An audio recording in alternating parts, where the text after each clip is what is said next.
অরেঞ্জের পাতাটা হলো লেবু পাতার মতো। সেই সুন্দর একটা ফ্লেভার। আর এই পাতা কিন্তু অনেক শক্ত, আমি একটু ট্রাই করেছিলাম, ইন্নানিল্লাহ, শেষে কিন্তু খুলতে পেরেছি। পাতাটা কিন্তু অনেক শক্ত, আমার হাতের সাথে ধাক্কা লেগে কিন্তু স্ট্যান্ড পড়ে যেতে নিচ্ছিল। আর এটা কিন্তু আর একটা কালার, এটা একটু মানে বেশি কমলা কালার, এটা একটু কম কালার, তাই না? সাইজ এটা একটু বড়, তো একটু খেয়ে দেখি এটার ভিতরের অংশটা কেমন।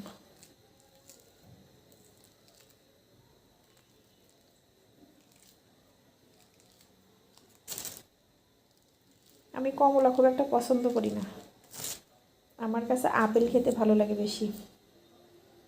যেটা কিন্তু খোসাটা যেমন তেমন, কমলার খোসাটা কিন্তু কি চকচকে কালার, আর ভিতরে ফলটা কেমন হলুদ হলুদ।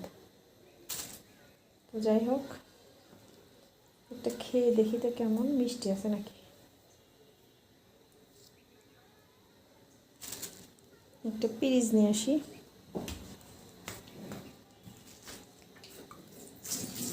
বাটির ভিতরে উঠাই।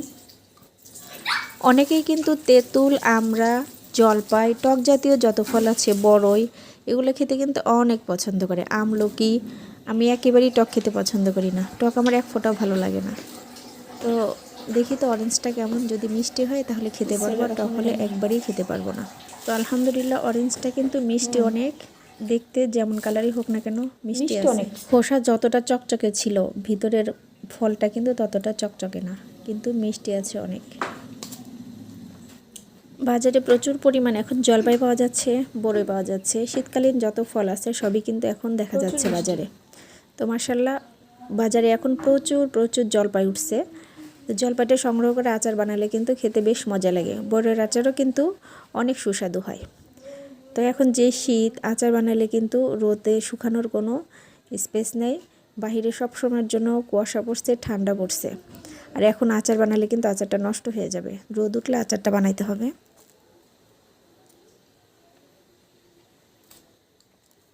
আসলে এখন কিন্তু আমাদের দেশে অনেক অঞ্চলেই এই কমলা চাষ হয়ে থাকে।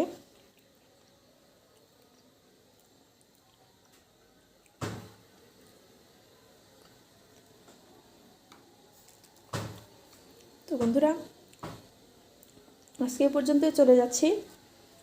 প্রচুর পরিমাণে শীত, সবাই স্বাস্থ্যের প্রতি খেয়াল রাখবেন, বাচ্চাদেরও যত্ন করবেন। ভালো থাকবেন সবাই, সুস্থ থাকবেন। আর হ্যাঁ, ভিডিওটিতে কিন্তু লাইক, কমেন্ট, শেয়ার করতে ভুলবেন না। আর নতুন হয়ে থাকলে অবশ্যই কিন্তু ফলো দিয়ে পাশে থাকবেন।